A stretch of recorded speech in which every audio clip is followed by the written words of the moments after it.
Welcome to the Aquamandan. My name is Graham, My name's Suvidh. How's it and going? today we're going to talk about Big Pharma. So take it away, Suvidh. All right. This is a pretty sensitive issue, as you might Mm-hmm. know, Graham. But yeah, so Big Pharma. Okay.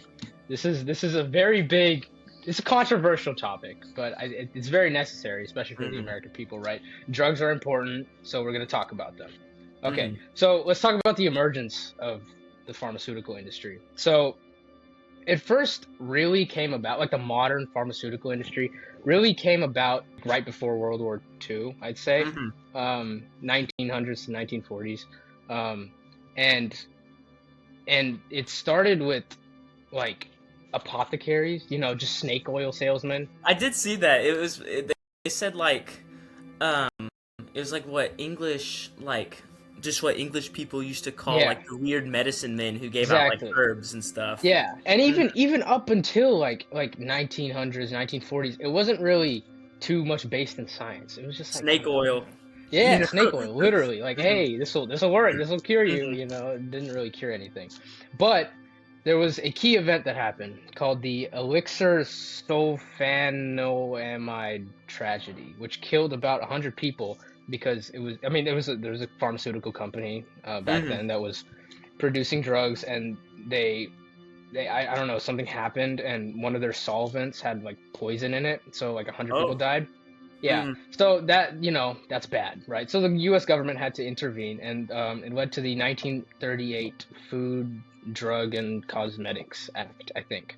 And yeah, that is really when it started to get more, modernized, because Mm-hmm. people were like, hey, we should probably start focusing more on science, instead of Yeah. just selling shit. So, and I mean, also that's when the U.S. government came in and started regulating and did business with these pharmaceutical companies. Mm-hmm. And it really picked up in what they call the golden age of pharmacy, which was right after World War II. And I guess a little bit during, Is especially that with when penicillin. what? Is that when like insulin and stuff like that started becoming like Yeah, available for the average person? yeah. It Okay. started with penicillin, though, I believe. Oh, really? Yeah, because of the war, it's so important to have like antibiotics Um. and stuff. Mm-hmm. Yeah, so penicillin really picked up, and and you could see this like merging of, cooperation, I guess, not merging, of Yeah. universities, the companies, and the government, because the government needed it for the military, the Mm-hmm. universities did the research, and the companies sold it, right? And so that's when it first started to emerge You as a know, modern market. I was gonna say just real quick. This Hmm. this just is reminding me exactly of when we talked about like the military monopolies. You Oh, know how dude. it's like Oh, it starts in World War II where the government floods in yup. money, Yep. and Oh then yeah. now they control the market. You know Yeah. Yeah, sorry. I wanted to mention that just because like as soon as you started talking about, it, I was like, this reminds Yeah. me of Lockheed. Actually, I'm probably gonna get into that in a second. But I think this is a good point for you to Mhm. talk about the relationship between these companies and the government. Oh, So maybe definitely, do some yeah. research on that. Mm. Yeah. Well, I'll get into it real quick. Just a few facts for like everyone, and I found this pretty interesting. So the United States is well known for having one of the highest costs for drugs, like pharmaceutical drugs. And the reason for that is because there's very little government intervention within the market. So obviously, the United States doesn't really like government intervention within any sort of economic market. But most countries around the world, in our allies in Europe and in Asia, and even like our so-called enemies, they all kind of do this to try to bring down the price of what's considered, very important essential drugs to keep people alive. So the United States government doesn't directly negotiate with pharmaceutical companies like most countries. So that's why in every market, what this is how prices work. So like, let's say I'm trying to sell this mouse. Well, I'm going to sell this mouse to you at the highest price you could possibly accept without not buying it. So well, that's exactly what happens with drugs. Well, it's like drugs. You really need drugs, so that means that's why the price is really high, because it's like you're willing to spend a lot more on drugs than on this mouse right here to keep yourself alive. Hmm. So that's a good example of why, the prices are so high here. And a second thing to mention is how in the United States, drug companies can actually directly advertise to consumers. Now, if you're in the United States, you might not think that this is weird. Me personally, when I learned about it, I was like, well, I mean, that seems kind of obvious, right? Like, you get Tylenol, you see those ads on TV. Well, turns out that is banned across almost the entire earth except weirdly New Zealand. So, but I would also like to preface it, some of these things are a little more new.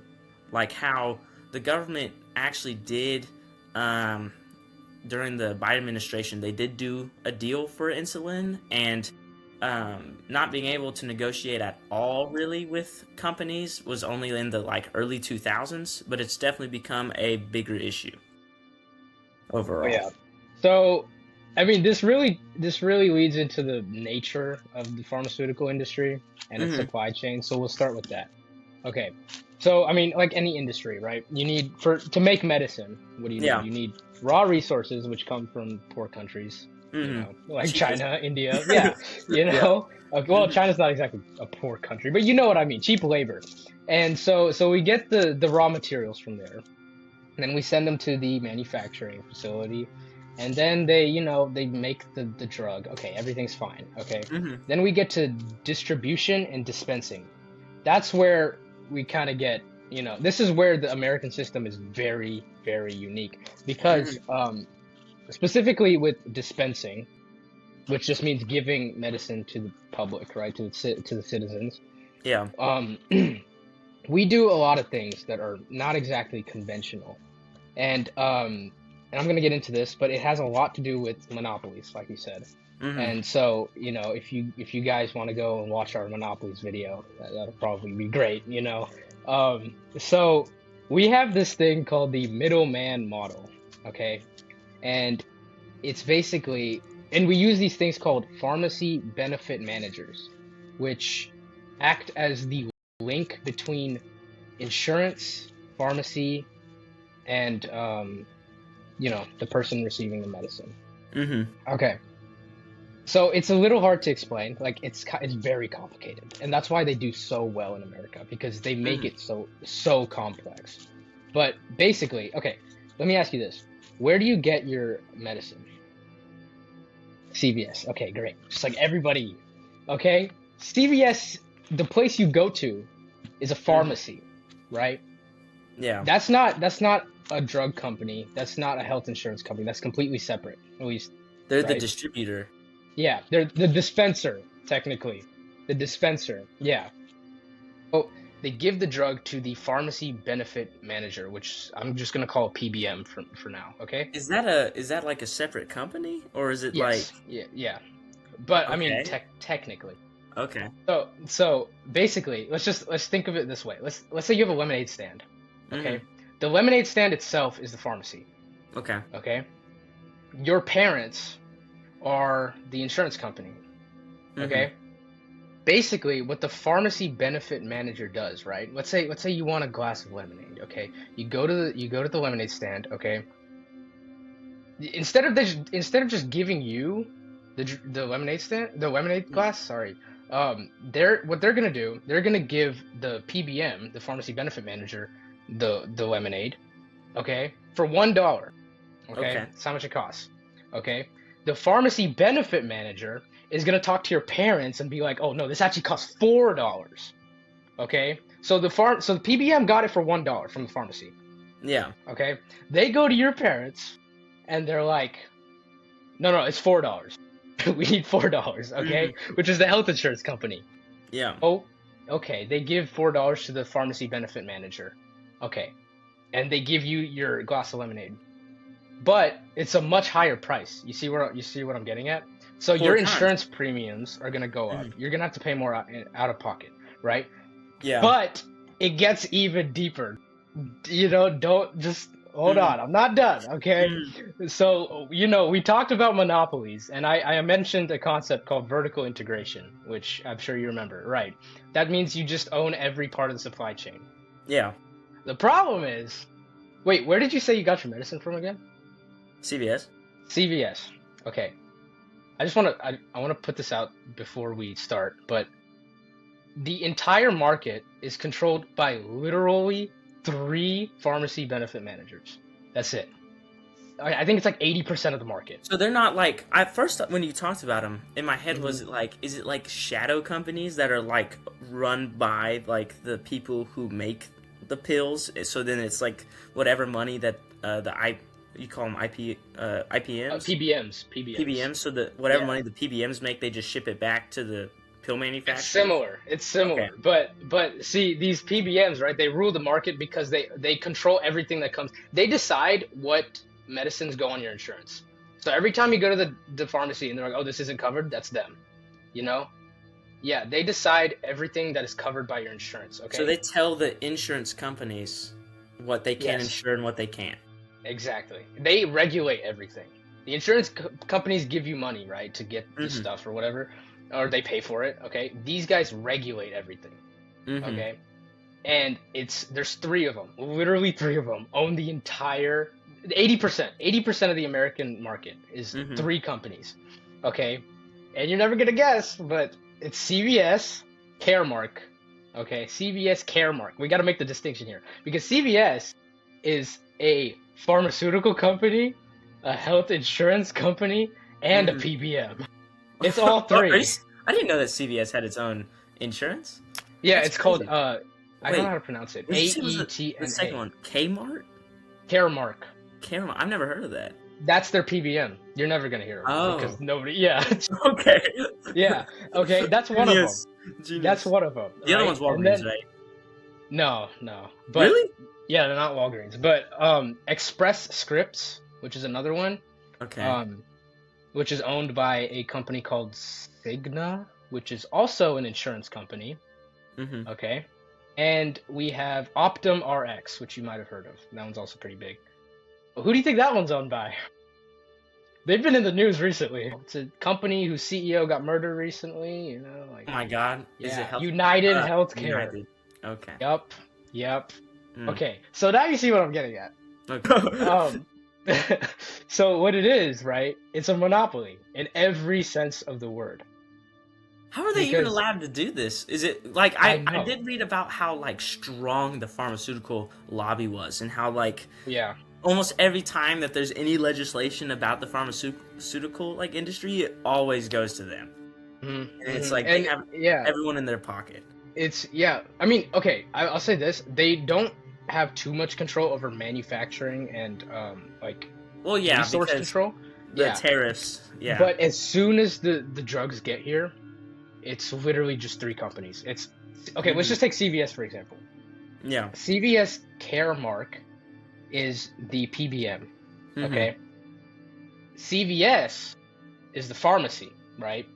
Hmm. And I don't know how to pronounce it. I think it's Aetna, AETNA. That's their insurance company. Okay, so you That's so see what's weird. happening here. They Hmm. own so because the pharmacy gives the drug to the PBM, okay, and then the PBM sells the drug to the insurance, okay, Hmm. for for $4, right? These Yeah. are all supposed to be different companies Hmm. because that creates competition that lowers the price. Hmm. But see, and I drew a little diagram here, but you see what happens is let's take the health insurance company, okay? Because they Hmm. basically own everything, Aetna or whatever. They they give money to the PBM, okay? And the Hmm. PBM and they tell the PBM, go get the drug from the pharmacy. But they own the pharmacy. They're paying themselves, you see? Do Okay? the like if you buy like the CVS insurance, right? Do you get like benefits like directly through CVS, or is that? I'm guessing that's illegal, right? Because then it's like, well, you're promoting your own business. Well, define what you mean by benefits. So it's like they cover more. You know what I mean? It's like because you talked about how the Yeah. yeah. Well, no, that's actually another trick they use. Insurance Hmm. companies, they will sometimes, this is what I mean, because the PBMs control what is covered, right? Hmm. So if you don't get the right insurance and you don't like, if you let's say you have the CVS insurance and you go to like a different pharmacy, like a local pharmacy, mom and pop, they're gonna Hmm. be like, this isn't covered, you know? Yeah.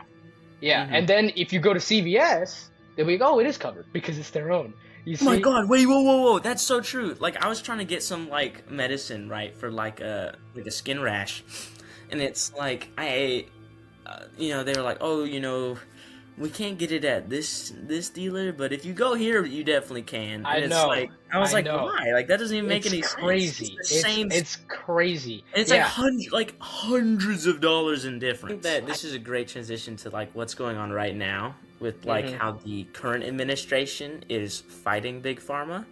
Because like you and me kind of talked about this before on our own, but we should just mention how tariffs have really Oh, yeah, thrown the entire industry into chaos. So yeah, just want to ask you yeah. about that. Well, yeah. I mean, you see, the thing about medicine is like Hmm. the supply chains are very sensitive. If you change like one thing, it's over. Because Hmm. with medicine, you have to understand, like, especially with like things like insulin or even like mRNA vaccines for COVID-19. Those were very Hmm. important vaccines, right? They have to be kept at a certain temperature. They have to, like all these things are. It's very like it's a specific temperature, and it has to be in Hmm. that for like a certain amount of time. If the power goes out for even like a couple hours, all those samples are just they're Hmm. done for. Hmm. And you're gonna lose a lot of money, and people are gonna die. Unfortunately, people Hmm. have died. Yeah. Especially with things like insulin, because I mean, America, we're just a country full of diabetics, right? Like, like, come So on, sad that it's that's so true. yeah, like that's a very Mhm. important drug. And when you Yeah. when you put tariffs on this stuff, I mean, yeah, it it raises the price exponentially. Yeah, I will say Yeah. though, I mean, I know Texas has, but there are states that are trying to fight back against this. Hmm. Um, but I mean, A corporate state can't do corporations, near as much, yeah, you know. they find loopholes and stuff. I mean, Hmm. I could get into that too, but it's gonna be a really long video if I do. But Hmm.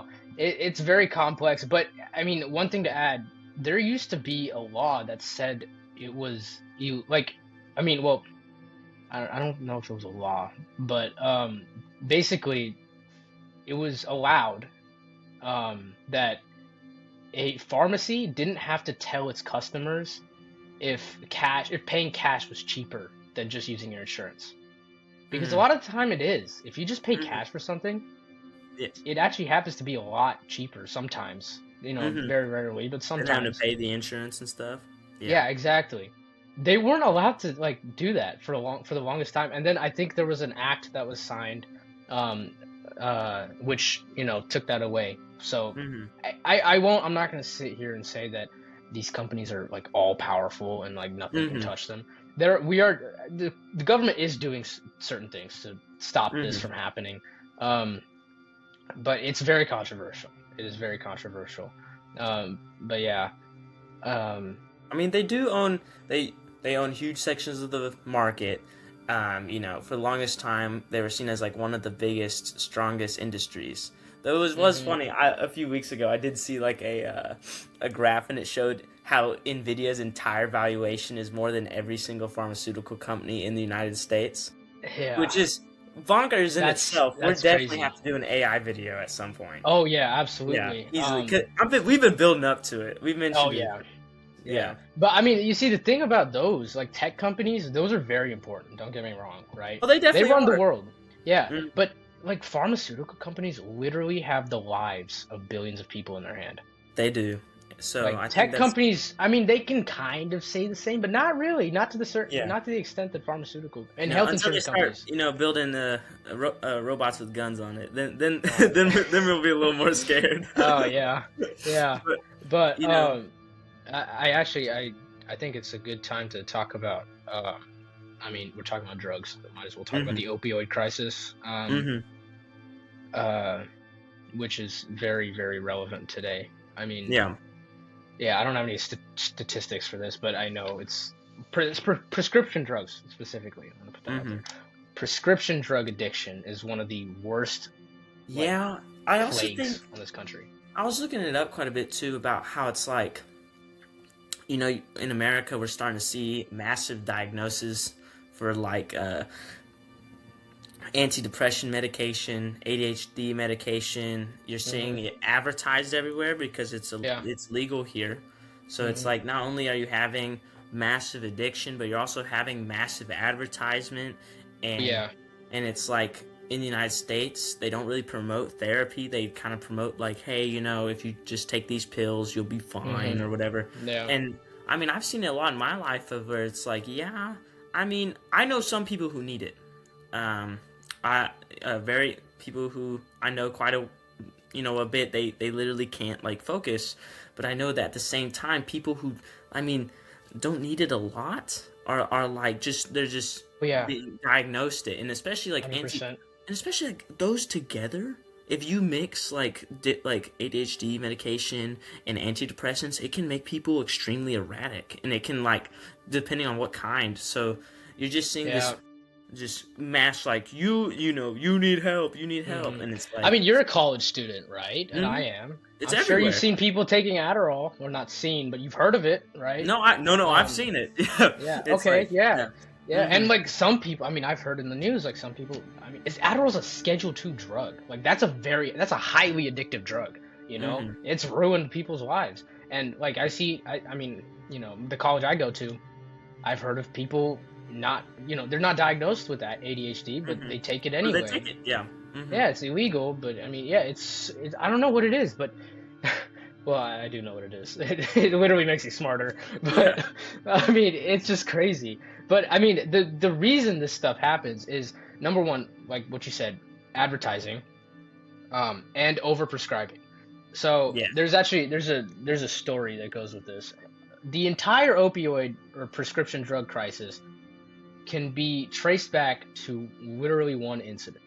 hmm And that was the introduction of OxyContin, which I don't know if you've heard of. Mm-mm. Well, you've heard of Oxy, I'm sure, like oxycodone. Yeah, that's an opioid. It's basically a derivative of that.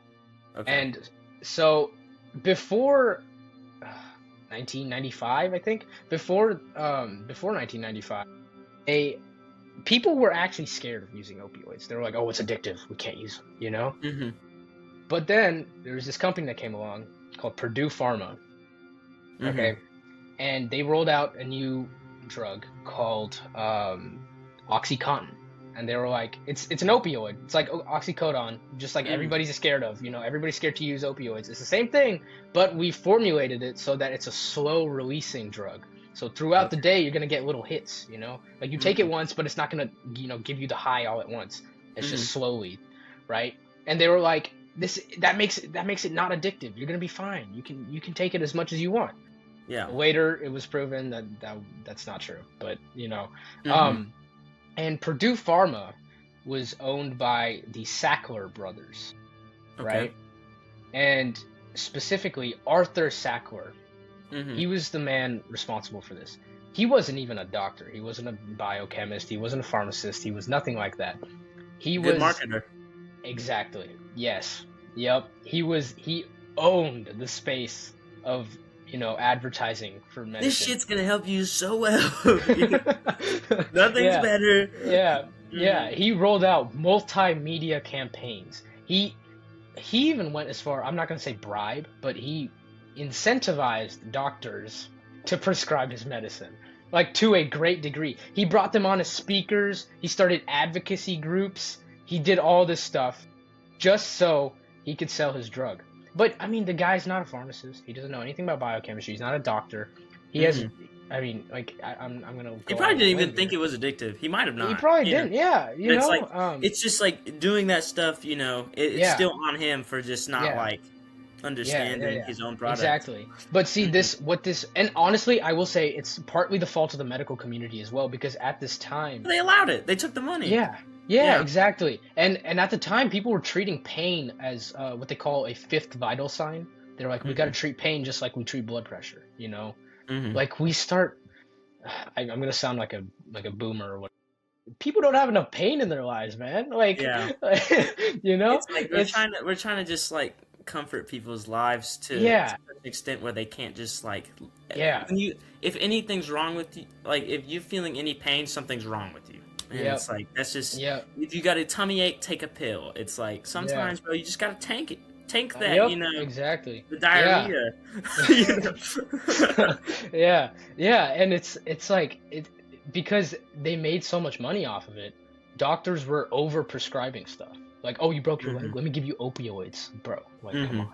Are you kidding me? Oh, you have Yeah. a headache? Let me give you opioid. Dude, chill. Hmm. You know, like I don't need heroin for a headache, okay? And so people got addicted. And it's not even like okay, the company it was dissolved because the government came after them. They're like, "What are you guys doing? This is horrible." Um, Hmm. and they dissolved them, but the effects they can still be seen today, you Hmm. know, because you've created that kind of legacy, and you've created that like advertising. You know, we're one of two countries that do that, advertising Hmm. to consumers. You've created that. That's your legacy, and so people are Hmm. gonna go do that, and now we have this horrible prescription drug crisis. You know. It's good to be informed on this. Oh So, yeah, you know, yeah, absolutely. thank you so much, And Suvidh, for giving it, yeah, for talking about it. I felt like this was a super good video. Formed me a lot. I'm not the most well versed on it. Suvidh obviously is more, and I felt that this was super interesting. So, yeah. thank you, Suvidh. But we'll see you guys next time, and bye, y'all. We'll be back next Saturday. Bye.